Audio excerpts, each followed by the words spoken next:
Chers auditeurs, Dear listeners, bonjour. welcome in Comme d'Archi Podcast Season 4 Saison 4, dans le monde fascinant des architectes. and in the architectural projects. Je suis Anne-Charlotte Deponte, passionnée d'architecture et docteur des universités en histoire de l'archi. I am one of the spokespersons of Anne-Charlotte, who is a PhD in architecture history. Merci Thank you d'être avec moi aujourd'hui. to be with us today. Et And maintenant, now, lundi en français, place au talent. and Wednesday, let's talk projects. In English, of course.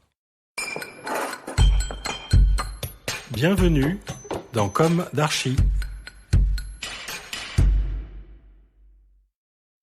Chers auditeurs, ravis de vous retrouver aujourd'hui en compagnie de Samuel Poutou et de Vincent Lavergne. Bonjour Vincent Lavergne, bonjour Samuel Poutou. Bonjour. Bonjour. Comment allez-vous Vincent ? Je vais très bien, merci et vous. Moi ça va très bien. J'espère que vous avez remarqué qu'on vient de vous rediffuser. Tout à fait, merci. Trop d'honneur.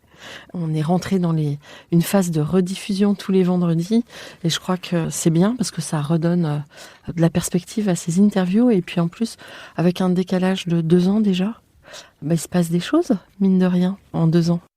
Samuel, comment vous ressentez cette interview après être passé au micro concernant votre agence ? Très bien, je vous remercie. Bienvenue une nouvelle fois donc dans Comme d'Archi, et une fois n'est pas coutume, nous allons parler aujourd'hui d'un seul projet, et il s'agit de l'une de vos réalisations communes, le siège social de l'ONF, l'Office national des forêts, à Maisons-Alfort, dont on parle beaucoup en ce moment dans la presse. Il s'agit d'un bâtiment prototype, et pour cause, les journalistes de l'architecture ont eu des critiques assez élogieuses. Isabelle Régnier, tout d'abord, du journal Le Monde, a parlé de la grande salle du haut comme d'un lieu très inspirant.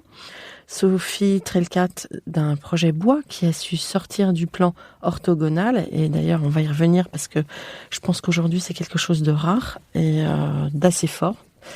Et enfin Philippe Trétiac qui parle d'escaliers magnifiques, sans parler des nombreux articles publiés.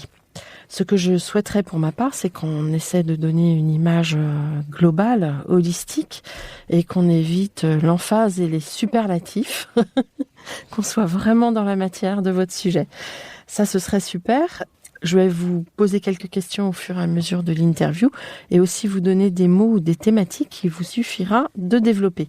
Alors déjà, pour commencer, comment vous avez eu accès à cette commande ? J'imagine que c'était un concours ?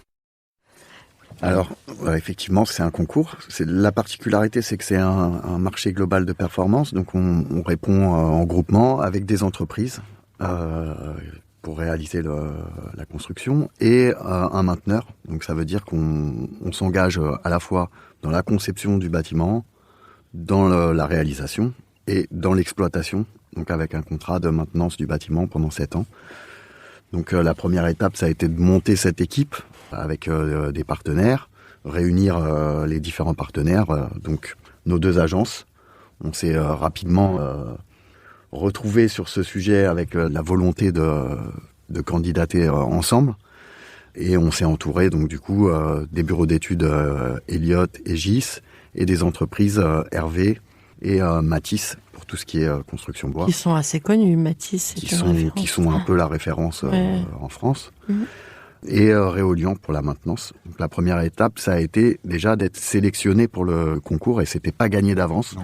Peut-être tu peux préciser, Vincent. C'était très mal parti puisque on cherchait depuis un moment un sujet qui soit vraiment à la hauteur de ce qu'on veut faire ensemble, c'est-à-dire des bâtiments assez ambitieux qui sont en mesure de porter un certain nombre d'intentions qu'on développe de manière générale dans nos projets, c'est-à-dire de favoriser l'utilisation du bois, de travailler vraiment sur une forme de transition écologique des matériaux de construction à travers la réalisation de programmes d'ampleur, ambitieux, complexes, qui symbolisent un peu la dimension urbaine qui nous plaît tant. Et quand ce sujet est sorti, c'était vraiment le sujet idéal. Par contre, il fallait trouver une équipe avec un mandataire, avec une entreprise générale à même d'être un personnage principal. Oui, parce que, je vous interromps, pour nos auditeurs profanes, en fait, une conception-réalisation, c'est pas l'architecte qui prend le mandat. C'est ça.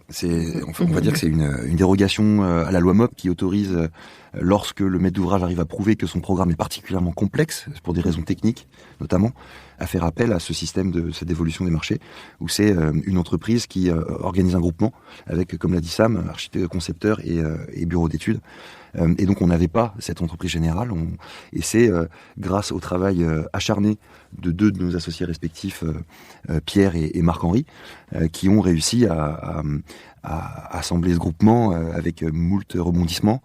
Et enfin, on a réussi à fiabiliser un groupement composé de Hervé, qui est devenu CityGC plus tard, et d'un ensemble de partenaires qui nous a permis de répondre à cette consultation, surtout d'être retenu, mais c'était vraiment mal parti.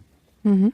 Et donc, est-ce que dans cette procédure, je ne sais plus, il y a 4 ou 5 retenues aussi ? Oui, il y a une phase intermédiaire, hein, oui, il me semble. Bien sûr. Oui. Il y a une présélection. Donc on est quatre agences sélectionnées à participer à ce concours qui va se dérouler. Retrouvez l'intégralité de cet épisode sur Apple Podcast, Acast, Deezer, Spotify.